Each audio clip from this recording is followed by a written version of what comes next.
It's day 9 of 365 days bootcamp challenge. Today, mitigation block objective. Understand how mitigation block works within structure plus liquidity. Later, we're gonna read Trading in the Zone by Mark Douglas, chapter 7, first 7 pages up to 86, 86, 86 page. 86 page number 86, 22 like 40 to 50 minutes. We're gonna do a SMC study mitigation block 50 minutes. Focus form after failed moves used to rebalance price align with structure plus liquidity goal. Understand how mitigation fits into price action. And in the trading in the zone, focus strengthening mindset, handling uncertainty, staying disciplined. Third, chart practice. Maybe we will see in the video. In the video it already does chart practice, so we don't have to do it. Tasks: identify mitigation zone, observe price reaction, connect with structure. Or we're gonna do mindset session probably at last of trading in the zone video. So that's it. Let's go and read Trading in the Zone by Mark Douglas. Okay, here we are, Trading in the Zone by Mark Douglas, chapter 7, The Trader Edge, Thinking in Probabilities. Let's go.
So guys, what I learned in this space is that about casino and trading, it's similar. Like for example, the casino, they know the pattern, but the outcome is unknown. Basically, what I mean is, for example, in trading we have like bunch of strategy, bunch of like things we use. Like for example, we can see here a trader, we use different kind of thing like Bollinger Bands, RSI, or bunch of bunch of things, bunch of things to put our, like in gambling, the known variable are the rules of the game. In trading, known variable from each individual trader perspective are the result of their market analysis. This collective behavior pattern can be discovered, identified by analytic tools such as trend lines, moving average, uh, oscillators, or retracement, just to name a few thousand of these that are available to any trader. Like basically, trading is the game of probabilities. Like each people, thousand, millions of people across the world, we have our own edge against the market, own understanding of the market. You can't understand the market because market is all the time, market is changing and it's becoming different. Like if we go back in the hundred years when people didn't know like SMC or ICT, people used to trade based on information. And just as we saw in last chapter, that a famous guy, who had successful firm, powerful firm with lot of money, he just showed that ana- analysis and nothing works in the market. Because if a person next to you who has more money than you and he just says sell and he has power, he can crash the market. So basically, the market is game of probabilities. And like no nothing strategy works. The strategy is just our edge against the market, like how to put trade. For example, you have saw a lot of people, like a lot of women trading with trend line. Like if we think trend line is the most noob noob thing you can do. Like it's the beginner, like noob player who can do, but they are winning hundreds of thousands of dollars just based off trend line strategy. Like each of us how has our unique edge against the market, and whatever way, if it works, you have confidence, you don't show any fear in the market, you go there with no emotion, you put that trade. If it's your edge, if your edge is simple as possible, if it works, it works. Like a lot of people, they study ICT, SMC, or they study further ICT, like they go deep in those ICT bubbles, but they still can't figure out, like that there are people with 9+ year knowledge of ICT, but they are still learning because each year ICT is different, new year version. People who didn't even study that much, but they had good discipline, good mindset, and strong will, they won. Like those who wasted 9 years learning, those who wasted 2 to 1 years learning, that same level of the money. So it's basically how you think in the market, probabilities edge. For example, I have seen a lot of people make big money. Like most of us, most of retail trader, we trade each day. We trade simple trade, small trade. But the big retail trader, what they do, they trade twice a week, twice a month, or one time a month. A good trade, like large trade, and they win. They, like I have seen in, if you go to like gold chart, you can see that each month gold gives huge win probabilities, like it can go huge up and huge fall. If you can catch even one of those moves, it basically makes your whole month. So why don't we focus, instead of taking multiple trades a day or multiple trades on week, one trade in a month, like one simple trade and take the whole, like month worth of profit.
Here is the good message. Quite the contrary, our mind causes us to perceive what we know, and what we know is part of our past. Whereas in the market, every moment is new and unique, even though there may be similarities to something that occurred in the past. This means that unless we train our mind to perceive the uniqueness of each moment, that uniqueness will automatically filtered out of our perception. Like this is like basically in this chapter, in this page, what it's trying to say is that mastering probabilities is more difficult because our mind don't naturally process information in these manners. Just as I said multiple times, market each day is new, changing, everything is different. Like the way market used to move back in the 90s, 90s or 19, it was way different. Like market had you could like use the probabilities and everything to make to put your age, and your age had more higher chance of success. But now market is new, everything is new, cause of AI, cause of algorithm, cause of a algo trading, so many kind of different form of trading. Market is new, and every day it's new, and it performs in a unique way. The, the back in the days, it used to move this percent a day. Now it's whole big drop like this, or up move. It's crazy. The market are getting more and more volatile. By the way, Chow USD is the most volatile market I have ever seen. Like it can move like 20 to $30 in matter of minutes. And that's it, bro. Like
Guys, let's read this part. I think it's important.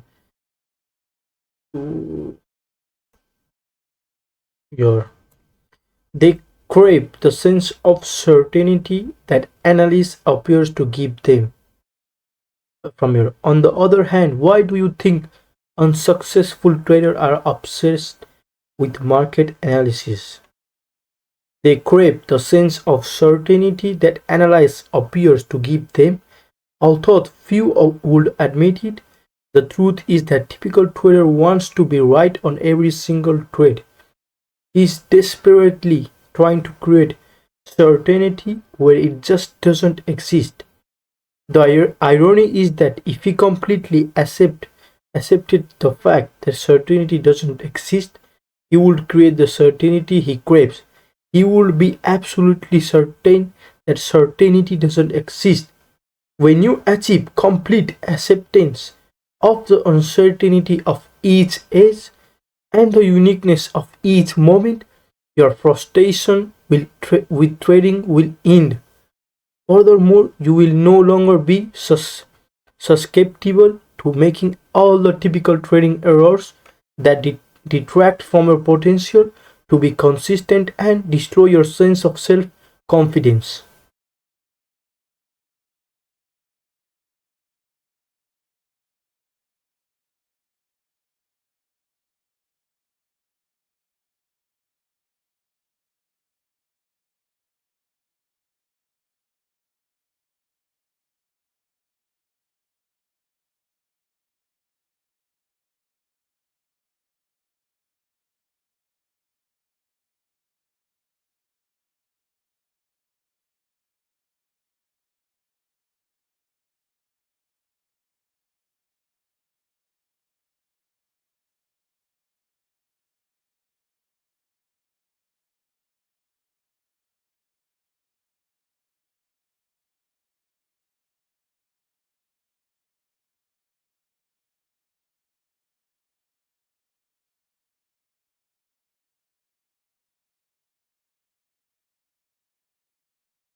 Guys, that's for today. Trading in the Zone, book by Mark Douglas, up to 86 pages, 7 pages in total.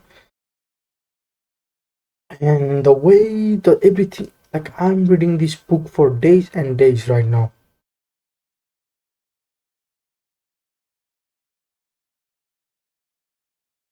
And it's basically changing how I think trading really is.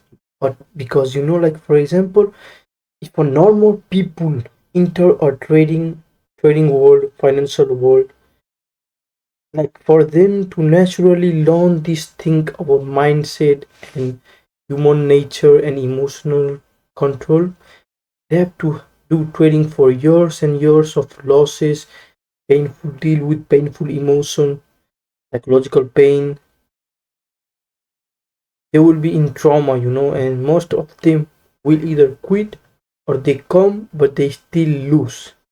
They figure out the emotion, the way to control. But if a noob person who doesn't know trading, he comes and if he read this book with absolute discipline, with everything certain, I can say this with my whole confidence that he will gain the knowledge. The mental control is the important thing. He will know the mental control of a trader who has been doing trading for 5 to 6 years.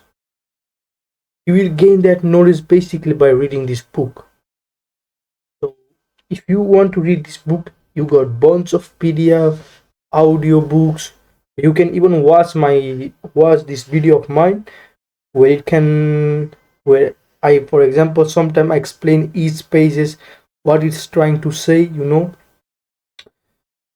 This series is becoming hard for me, but I don't care because I am loving the process of having to work this really hard.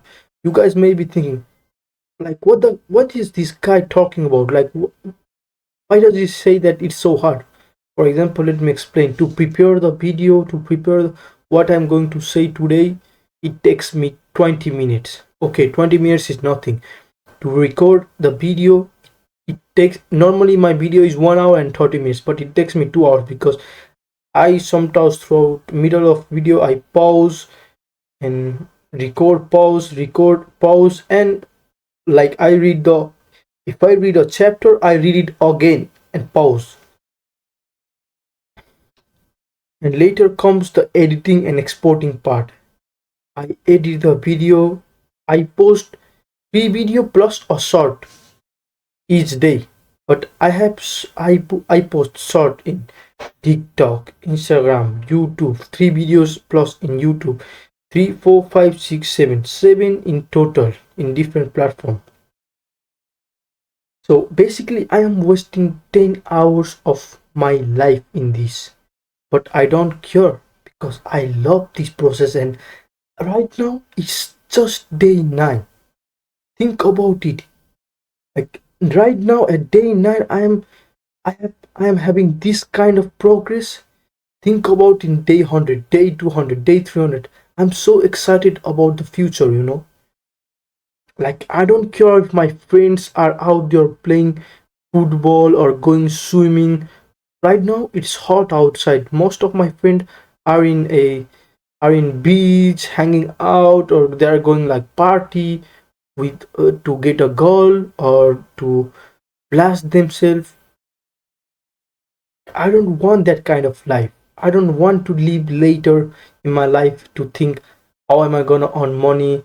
Today I earn measly salary of 1,500 euro or 2,000 euro.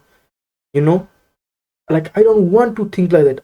Instead, what I want to do is I want to work hard as possible up to 20, 22 years of age, and later live with complete freedom.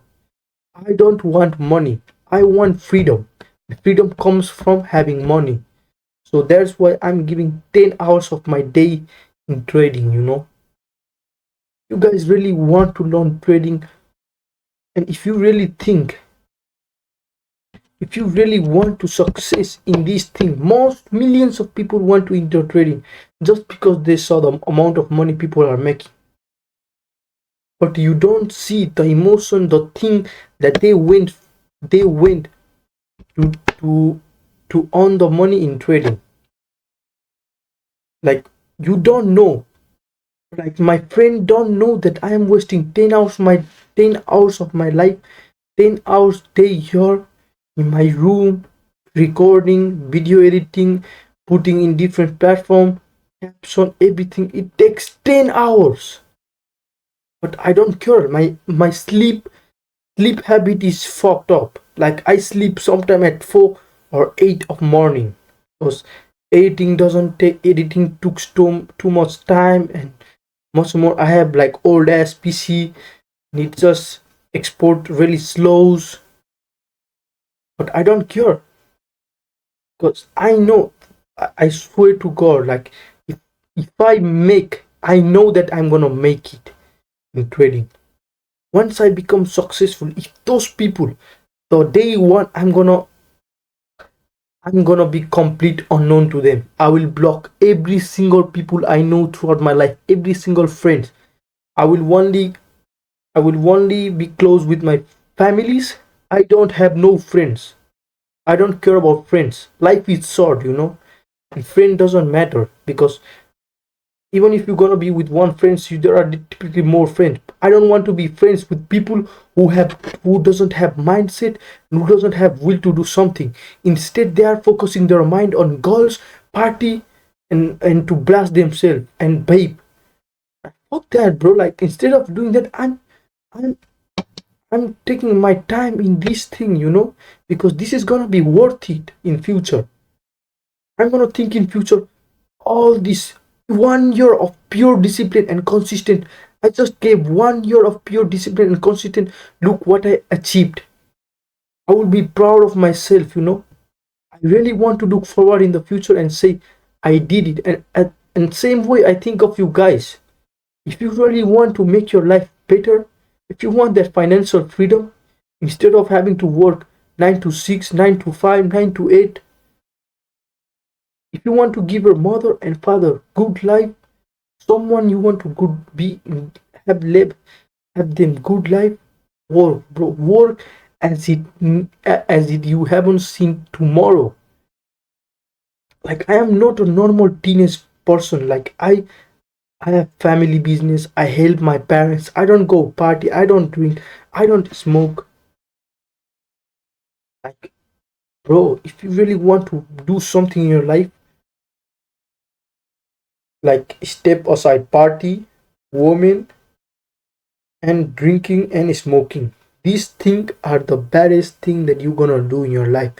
This will ruin you. This will make your life worse than a hell. You're gonna think in the future, why did I do this thing, instead of trying to take advantage of your free time that you have in your teen life. The best time to do something is when you are teen, because you have the most free time that anyone could have. Most people, they don't realize the amount of free time they have when they are teen. Instead, they think, oh, teen life is to enjoy yourself, go party, go do all this dope shit. No, bro. Teen life is for you to make a career, a path, a, a thing for you. Like, it's the age to develop yourself instead of ruining yourself. All the subscribers, all the viewers I have, please, if you're watching this day and night trading in the zone, do it. This is all my mindset. Like, if you really want to do, and by the way, no woman, because woman takes your, they will distract you. I swear to God, they will distract you so much. Instead of trying to make your life best, they will distract you so much that you will never think of trading. You will only think about that woman. No woman. Party is the, like, dumbest shit I ever seen. Party, you're out there DJ and dancing, bro. That's the most trash shit I ever saw in my life. Why are you fucking party? Why do you drink? Why do you smoke? All the things you are doing are drug addict things. Like, alcohol is no dope. It is not dope. Basically a drug. A drug. a drug to keep you in the matrix. I know most of rich people, they drink alcohol, but they drink because they make it in their life. Instead of drinking in the youngest, they were building their career, their path, and when they make it, now they are enjoying. But you guys are enjoying when you don't have anything, you know? Instead of enjoying, you should build something, a legacy. When you are in your deathbed, you can think, okay, I really achieved something in my life, and you can die peacefully, you know? So y'all need to be understand this. So that's for today, day 9, Trading in the Zone by Mark Douglas. So guys, today we are gonna watch SMC video. So let's start. Let's get to the topic. Today's favorite topic. You all know what it's going to be. If you don't know, it's a mitigation blog, okay? Now you'll ask, what is a mitigation blog? We also know it, okay? What's new to learn about it, brother? Wait, regarding mitigation blogs, if you've learned about mitigation blogs from YouTube, and you're marking them and they're failing, then there's another reason behind it, okay? You don't know that PDRs exist. They're a hidden secret, brother. It's a hidden secret of mitigation. You don't know that, and brother, write it all down on YouTube. No one will have it, and you won't find it in anyone's videos, okay? So watch it completely. I'll tell you about the mitigation blog somewhere in the middle, okay? Well, it's a hidden secret, so it's your choice, whether you want to watch it or not. Let's move on to the mitigation block. Look, what all of our previous learnings have been. We learned about SMC, we understood fractals, we understood structure mapping, we understood IDM, we understood premium discount zones, we understood order blocks, we understood FPG in detail. With that, we then moved on to blocks. We learned the advanced order block, or our standard order block. We've learned all of that. Now, this blog, which we're going to learn a little about, isn't part of SMC. It's part of ICT. So here we're doing a kind of mixture of ICT components. But I'll also be dedicated to ICT, right? So, the mitigation block. What is a mitigation block? Where can I find it? How to trade it? What are the rules behind it? And the hidden secret of the mitigation block. You'll get to see it all in this video. It's a very powerful learning experience, okay? If you want to learn, watch it. The rest is up to you. Look, what's a price action trader's approach to reading a chart? If the market is in an uptrend, how would they read it? Higher high, higher low, higher high, higher low, higher high, higher low, okay? And if it's in a downtrend, how would they view it? Lower low, lower high, lower low, okay? That's it for a price action trader. But how does an SMC player view it? The SMC player views it, IDM boss, okay? The SMC player boss marks this, okay? The boss marks this, the boss marks this. If there's a low breakout, he puts a chalk mark here, okay? This is how it works in SMC, okay? What happens a lot, it might have happened to you a lot, is that if the price is in a slight uptrend and you want to plan a bullish move, So, this recent breakout structure has formed. You have a POI here. Okay? That means there's a FUG order block.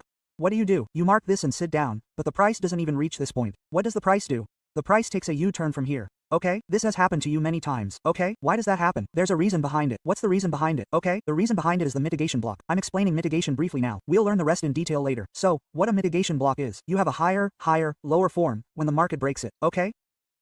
What normal SMC players or newborns do is sit with this mark down. Okay, but they don't know the advanced aspects of ICT. Okay, who knows that? An ICT player, and someone who truly understands SMC in an advanced way, what does he do? He catches this point, a mitigation block has formed here, and from here, he makes a long entry into the market. Okay, I'm talking about an uptrend. A downtrend will be different, exactly the opposite. How will it happen in a downtrend? A lower high is formed in a downtrend. Okay? What will the public do when its structure breaks? Their newborn baby will wait for whatever order block, FG, or POI is there, okay? But what will the market do? The market will take a U-turn from here, brother. It will take a U-turn from the middle, okay? So why does it turn from here? Because of the mitigation block, okay? So, we'll learn about this mitigation block in detail. Why does it happen? What's the psychology behind it? Why does it form? And why does it work? Okay, I'll explain everything, brother. The mitigation block is this thing. But where to trade, where not to trade, and there are some other rules as well. We'll learn about that throughout this video, okay? So first, let's understand the definition of the mitigation block. Mitigation block. If we want to find a mitigation block on the bullish side, where should we look for it, and exactly where will it start? Okay, so, before explaining this, I'll give you a little basic understanding of the flow and structure within a structure. Okay, so, if you want to know these details, then look at your previous lectures on SMC. You'll understand the terms we use in structure mapping, order flow, and order flow. Okay, so, first, let's see what the price does first. An UP move comes from one place. A correction comes. Okay, after that, a continuation comes. So, the price moves in 3 phases like this. Okay, and this third phase. First, an impulse move comes. Then a correction move comes. And then a continuation move comes. Okay, that's not necessary, brother. It will also cause a square from here. That means it will also change the trend. But in general, I'm telling you one thing. The market works in these 3 phases, correct? So, our SMC players here know that this downtrend is something that normal players, price action players, or newcomers, understand. What they do is consider the downtrend. Correct, and make their entries on the sell side. But an SMC player knows that there's a POI here. the market will rise from here and form its own breakout structure. Okay? So, this breakout structure, this recent downtrend move, what is it called? Order flow. If I were to explain it to you in brief, there are buying orders placed by big players here. Okay, you might ask, what nonsense are you talking about? The price is actually going down. For that, you should watch my videos on structure mapping and SMC, starting from episode 1 and continuing to the latest. You'll understand what this scene is, right? So, this is the order flow of big players. This selling move here involves all the upside orders. Okay? And here, at the top, there's a specific candle that we call a mitigation block. Okay? How to catch it? You'll learn more later, but for now, let's understand a mitigation block in detail. There's a candle that we call a mitigation block. What does the market do? The market breaks the structure, or whatever the higher high is, according to price action. After breaking it, it returns. It taps your mitigation block and then continues from there. The newborn babies here, the smart money brothers, who come in after learning, are waiting for the order block. Just like your bandit ran away after showing them a lollipop, the market brother runs away from here. Okay, bandit, there's no feminism here, okay? I'm not just talking about bandit, I'm talking to this fellow as well. Just like your fellow escaped, the market also runs away from here, okay? So, this candle, in an uptrend, is the last buying candle in the order flow. Listen carefully to what I'm telling you. Before the move, there's a short-term selling movement, which we call the order flow. There's a buying candle at the top of it, which we call a mitigation block. But when will you consider it? When it taps it and then continues again, then we'll call it a mitigation block. But I'm explaining to you a characteristic of a mitigation block, where it's found and which candles it is, okay? The color of the candle doesn't matter here, brother. It could be red or green. The color is different on my chart. You just need to know the characteristics of the candle. You don't need to look at the color of the candle, okay? Now, let's assume there are two candles. Okay, these are two candles. Okay? Both are selling candles. The buying candle, what would you say? Let's say this one is green and this one is red. If I ask you which one is the buying candle, would you say this one is a buying candle? No, but this one isn't a buying candle. The actual buying candle is this one. What did I tell you? Understand the characteristics of candles. Understand the psychology of buyers and sellers. Although, no doubt, this candle psychology is a buying candle, but what happened in this next candle? Suppose the price opened higher, and there was more buying than the previous high. Okay, it went higher than that because there are more buyers in it. No doubt, even though its closing was lower. No doubt, it may have formed a hammer like that. What happened? More buyers came in this candle than in the previous one, correct? So what happens? There was buying in this candle. So this is called candle psychology, candle characteristics. Okay, no doubt it gave a selling candle close, but somewhere, the buyers had driven the price up to this level, above the previous candle's high, or whatever the previous high is. If there was more buying in this candle than before, then that candle is a buying candle for itself, okay? These are the things that normal players, these traders, don't understand. And what? Get stuck in green and red. So, it is a buying candle. So, here, the color of the candle doesn't matter. The characteristics of the candle matter. If we're looking for an order block on the bullish side, a mitigation block, sorry, where can we find it? Before the high is broken. Meaning, this is a high, right? Once it's broken, whatever the order floor is, you need to find the last buying candle at the top. Okay, the middle candles will form at the top, not at the very bottom. You don't need to do anything. Leave the lower ones as well. You need to find the buying candle at the top, and that's your mitigation block on the bullish side. Let's look at an example of this. A bullish mitigation. What is it called? A bullish mitigation block. Where does it form? The last up close candle in between the short-term high and low. Higher low. Okay, so, right here, let's see a higher high has formed. A higher low has formed. The market always goes through higher lows, correct? Such a high won't form in one go. Correction will only go through higher lows and higher lows. So, when your structure breaks, the nearest swing points, higher highs and higher lows, have selling order flow. This entire order flow is for selling. Here, the last buying candle at the top is your mitigation block. How does the downside become bearish? How does a bearish mitigation block now become bearish? The market moves in this pattern of lower highs, lowers, lower highs, lower lows. What kind of order flow has occurred here? On the downside, the order flow is made up of buying, right? So, how do we call this here? An impulse move, a correction move, a continuation move, right? So, this correction move, we'll call this order flow. And in this, any selling candle at the bottom of this order flow, any selling candle, the color doesn't matter. The characteristics of the candle matter. A selling candle is what? Suppose a selling candle forms here, and it's green in color, but there's a lot of selling, and there's a long downtrend. So, this candle will be a selling candle for itself, not the previous one, correct? So, what does the rule say? A lower low forms, a lower high forms. So, when this lower low is broken, this will be order flow. Correct? This lower low, right here, you need to look for a selling candle at the bottom. That's your bearish mitigation block, correct? The last down close candle is between the short-term lower low, and lower high. So, here, this is the lower low, this is the lower high, correct? So, this is order flow. So, in this, you need to look for a selling candle at the bottom with characteristics. That's your mitigation law, brother, correct? What does the market do? The market forms a lower high forms. It breaks that, and when it comes back here, to the lower high, when it comes back for a correction, in its previous order flow, at the lower low, there's a mitigation block there. The market taps it or digs into it. And then the market breaks the recently formed lower low. and the cycle continues like this in a downtrend. Okay, what happened here again? The lower low was broken. Now the lower low is broken. So what will happen now? A correction will occur. A correction will occur. A correction will occur. So, in the last order flow, this order flow, your last selling candle is formed, which is your bearish side mitigation block. What does the market do? It takes it, taps it, and then falls back. Okay, so this is how a mitigation block works. Okay? Now we need to understand what a mitigation block is. Let me show you on the chart, a mitigation block. Then, we'll explain a little about where to use it, where not to use it, and where to avoid it. And along with that, we'll understand the hidden secret I talked about. Okay, mitigation block. First, I'll explain how the mitigation block appears on the chart. I'll explain it now. The rest are its rules, where to use it, where not to use it, and how to trade it. I'll explain all of these things. Okay, how does the mitigation block appear? I'll explain that. So, how do we see the mitigation block? Let's understand it on the bullish side. This is a 15-minute chart of gold. Here, if I were to ask you, just with the naked eye, what do you see in the price? What would you say? The price is in an uptrend. Okay, got it? Here, if I were to ask you, what do you see in the price? You'd clearly say that the market price is in an uptrend. Okay, what do we need to look at now? We need to find market swings. Lower high, higher low, whatever. What would you look for in an uptrend? Higher low, according to price action. But what would you look for according to SMC? Proper structure mapping. I'm not going to demonstrate structure mapping here right now. I'm just giving you information about mitigation blocks here. Right? So just understand that. So if I asked you to start from this portion, what would you say? How would you mark it here? Lower low. This is the current low. A high, a low was placed, closing above the previous high. So what's this? Higher high. Again, a low closing above the previous high. A new higher high corrected again. A low closing above the previous high. Yes, a low closing above the previous high. So, it's clearly visible that the price is in an uptrend here. Okay, so, if we were to look for a mitigation block here, where would we look? Let me move this to the side for a bit.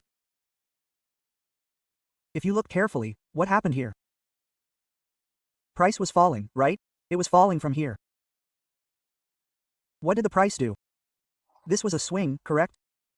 This was a swing, and the market closed above it here. So, what did we find here? Now, we understand that a trend change is possible here. For that, you'll need to understand structure mapping. Why am I saying that the trend has changed from here? And you could have pinpointed this point and captured the entire rally. Okay, so, a trend change has occurred here. So, what happened here? This higher high has been reached. A low, a higher high, a low.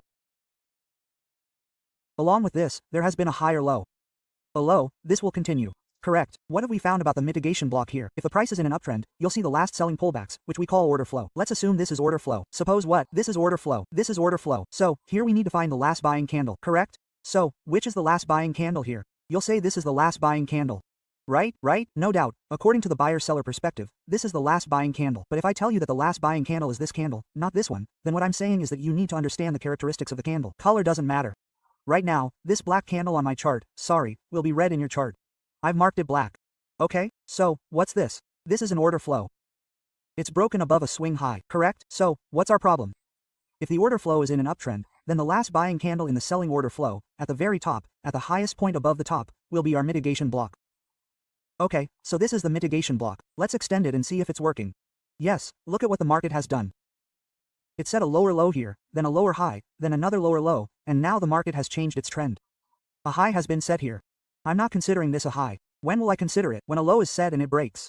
Correct? So, the SMC on S will be here. So, the mitigation block will be found right here, right? The ICT players will know this. They will sit directly from here.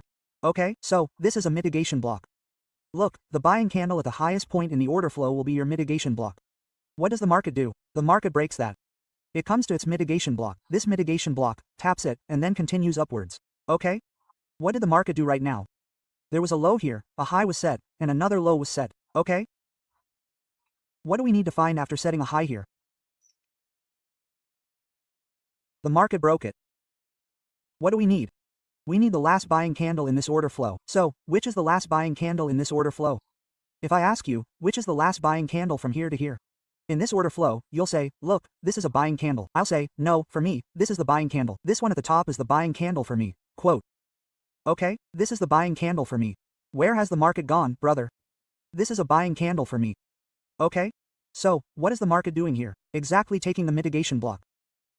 Exactly taking the mitigation block and again continuing upside. Okay, not a single candle will close below this. Don't worry. How to trade this? Where to place the stop loss? What should be the TP? We'll see later. Let's understand these two bullish side orders. Now let's understand a little about the bearish side order block. Sorry, mitigation block. Yes, what do we need for a bearish side mitigation block? Price action at lower highs. And what do we need according to the SMC? A downtrend is needed. It should be boss while being boss. Correct? So, if I were to ask you about the price action here, how would the swing look like? The market was in a downtrend.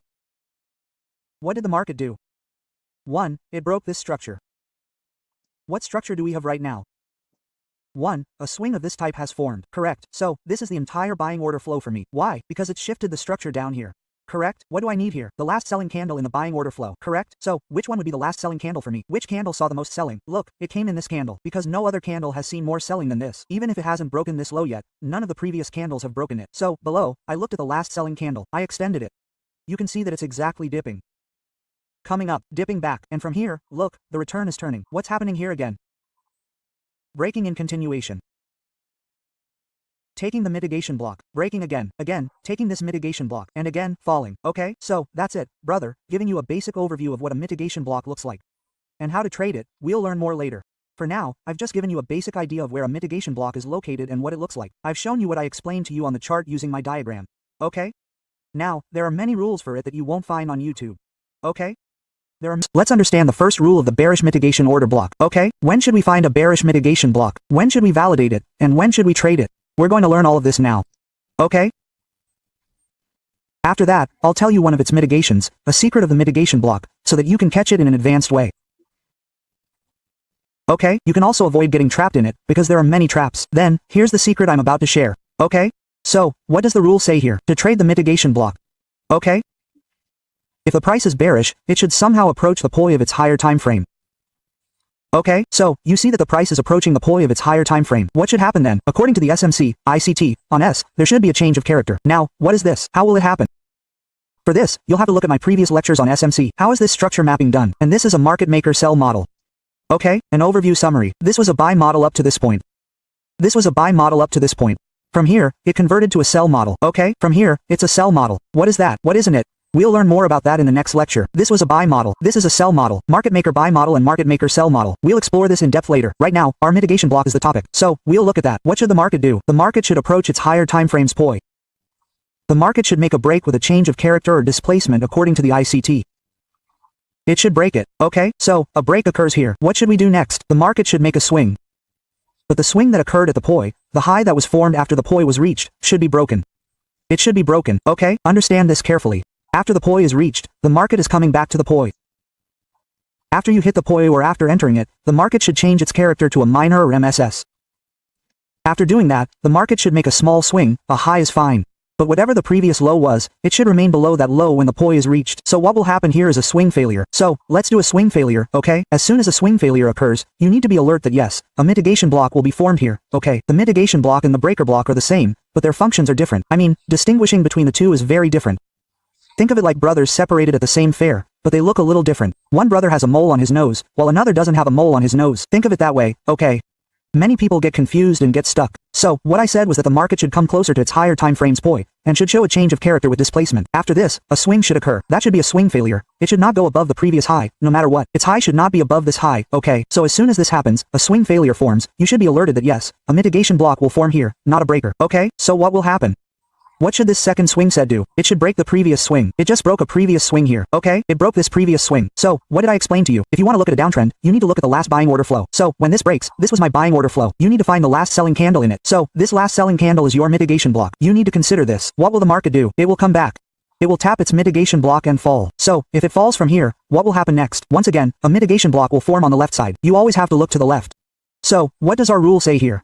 To find a mitigation block, look at the last buying order flow. This was my last buying order flow. This was the last selling candle in it. So I marked it. What will the market do? It broke, and it won't come back. It will tap its mitigation block and continue falling. It will keep falling, brother, until you reach a lower time frame, higher time frame POI, for buying. So, okay, that's it, brother, bearish. Now, let me explain a little bit about bearishness on the chart. Okay, here's a 15-minute chart of gold. What was the market doing? There was a higher time frame POI here. Okay, what is the market doing? The market is approaching the POI. Okay, what did the market do? Look, the market approached the POI. The market tapped. Correct? If I shift this displacement to a smaller time frame, look, let me move the market to its higher time frame side for now. The market approached its higher time frames pi. What did the market do? Where did it change character? It happened here. How did it happen? It moved to a displacement. What is displacement? To understand this, you'll have to watch all my previous videos on SMC, so go and watch them quietly. Then you'll understand the terminology I'm using. The market should make its previous displacement. Market displacement, make an MSS, and minor changes according to SMC. Okay? then the market should pull back and swing low. What should this market do with the PY that has just hit it? It should not go above this swing level. It should not go below this level, okay? It should swing low here and then come back and break the previous structure. Okay, what did the market do? The market is coming down, right? The market is coming down. The market changed its structure. It made a swing here. It's below the previous swing low. So, you got an alert saying, yes, let's go ahead and form a mitigation block here too. We'll play mitigation from here, okay? After this swing, okay? If the market makes this swing, any swing will have its lowest point. The market should break it, okay? It's already broken here. Okay, what do you have to do now? Look, you're ready to mark a mitigation block. What do we need to mark a mitigation block now? We need a buying order flow in the last order flow, correct? So, this is the buying order flow. Which is the last selling candle in this? For me, the characteristic last selling candle on this is this hammer candle, which is your last selling candle, correct? Look, I said that because color doesn't matter. What do you say about candles? Characteristics matter. So, what did I do? I simply marked this, okay? I marked its high and low. Extend anything. You don't have to do anything. You just have to keep it marked. You have to wait for the market to come back. It will tap your mitigation block. Correct? So if you look at what the market did here, look, even after such a decline, it made a U-turn. Exactly, you tapped the mitigation block and fell again, okay? You have to mark this. Whenever it reaches your POI, or I mean, mitigation block. What can you do here, brother? You can plan an entry here. Don't look at stop loss or anything like that right now, okay? I'm explaining the concept to you. You can do the same thing by shifting to a smaller time frame. What is your risk reward here, son? 1/5, okay? The market has a simple concept. What did the market do? It reached the POI of a higher time frame. A small market structure shift was shown here. A swing occurred, but it was still below the previous swing low. A swing failure occurred. The swing failure here was broken. When it broke, you marked the last selling candle. What did the market do? The market made a U-turn even after falling so much. Exactly, it tapped your mitigation block and fell again. Okay, now let's consider this a mitigation block. Let's look at it further and see if it worked. Okay? This was a structure. It broke. Okay? This was a structure. Correct. This was a structure. It broke. So, when this break occurred, what should we look for? Buying pullbacks, that is, buying order flow. So, which one in this structure is the buying order flow for me? This is the entire buying order flow. I'll mark the last selling candle in it, okay? Let me mark the last selling candle. This is the last selling candle for me in the entire zone, brother. No other candle has seen more selling than this one, okay? Look at the higher selling. This candle also didn't break its low. So, this is the last selling candle for me, okay? I marked it. Okay, the market broke this low too. I'm extending it now. Look at what the market is doing next. The market is falling. It fell so much again due to your mitigation. It reacted a little and then fell again, okay? No doubt, brother, it won't give it to you in one shot, okay? But brother, it will respect all your POI. It will respect this one. How to make its stop loss smaller. Where to place the stop loss. I'll tell you all about this later. And the secret too. As soon as it came here, I planned an entry here. Look, brother, this was my SL, and somewhere I have a lower POI of a higher time frame. You have to target whatever liquidity is there. And look, you can easily find a good one. How to minimize this. And I'll tell you which mitigations to avoid. Okay? That's it, brother, for selling. Look, now I'll show you the buying mitigation block. What happened here? I had a higher time frame POI in the market. A higher time frame POI. A tap occurred here. After the tap, a significant displacement occurred. Okay, you see a significant displacement occurred. A displacement occurred. This is a change of character here. Call it a minor MSS or anything. Okay, this occurred. What do I need to look for? The last selling pullback. I need to find the buying candle in that. Okay, so, which one is my buying candle here? Let me change its color for a second. Which one is my last buying candle here? This is the last buying candle in the entire order flow. This is the last buying candle for me. What is the market doing? When the market gave this break, it came into its mitigation block and again made a U-turn from here. Okay, again a U-turn, brother. You see another U-turn and what a rally it has given. Now let me tell you how to catch this in continuation. This break happened. It made a lower low, higher low. Then what happened? Again, it broke the structure here. Correct. When this structure broke, what rule is it saying? Order flow. Find the selling order flow. Find the selling order flow. What was the selling order flow for me? Here in this structure, this was the entire selling order flow for me, correct? If you ask me which is the last buying candle in this is the last highest buying candle for me. So, this is the last buying candle for me, okay? What is the market doing? Look at what the market is doing. Okay, what did the market do? The market broke its previous high. You hit your mitigation. Again, boom, right? You used to make an entry here. Right? As soon as you hit your mitigation, you used to make an entry here, right? Stop loss slightly below the zone. What should you target? Nearest liquidity. In this case, what does the nearest liquidity look like? To me, it looks like a high, right? Target that. And now you'll say that all this is in the aftermarket. Come with me to the live market. I'll show you in the live market as well. So, I hope you've understood how to remove this mitigation block and how not to. And you've also understood how to trade it. Now, let's get back to our topic. What's the secret? Look, you've understood the mitigation blocks, but you have to understand which mitigation block works and which one doesn't. Okay, so, this is according to 15 minutes, right? There was a mitigation block here too, okay? It's not mitigation. Actually, it's a breaker. Technically, if I were to call it that, if the public had marked a breaker, right? So what happens here? Look, their SL would have been hit, even if they hadn't kept such a large SL. Even if they had kept a small SL with so much buffer, they would still be swing here, correct? So why is it doing this? The public doesn't know this. Does the public know what a shift is? A mitigation block looks like this. It doesn't look like this, but if you look carefully, there's a FG above the breaker. Okay, it's a FG above the breaker. Exactly, the market is tapping this FG and falling, okay? What is this? This is the FG above. What is this FG? This is a double confirmation for you, okay? This is a double confirmation for you. If your mitigation were to form, let's say, a mitigation here. Let's say it's not a breaker. Let's say there is a mitigation, okay? Characteristically, it's a breaker, but I'm telling you a hypothetical situation.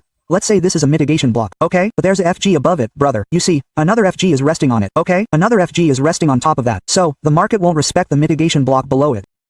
Let's say this FG forms like this here, okay? This is how much it forms here, okay? Let's say this candle is this big and an FG forms above it. What would you do? You would wait for this mitigation. There would definitely be a tap in the mitigation, but you would have a slant. And this FPG above, this FG, would cause the market to fall because of it. Why? Because PDR, what is PDR? Premium discount, discount. Hey, this is a very powerful setup, brother. It's a very powerful setup. If you have a mitigation block, and a FUG is forming above it, okay? So what should you do? Leave the mitigation block, mark the FUG above it, and set whatever SL and TP you want for it, okay? The market will fall like this. If I talk about a downtrend, I hope you understand this mitigation. So guys, that's for today. A mitigation block, how the mitigation bearish or bullish works. For example, always remember a notebook to write what you learned today. For example, I already have here bullish rejects block and bearish reject block, bullish rejection block, and an entry model like higher identify order flow, higher time frame point of interest, and everything here. So always take note of what you learned. That's for today. Mitigation block, bullish, bearish, and that's it. So guys, we finished trading in the zone. Trading in the Zone by Mark Douglas, up to chapter A, page number 86, 7 pages. We did SMC study mitigation block bearish and bullish. We didn't do chart practice because already in the video it shows chart practice, like chart, like where it appears. And in the trading in the zone last part, I did mindset. I talked deeply about what I learned in the trading in the zone and what I'm gonna do. So guys, that's for today video. Hope you like it and see you guys on day 10.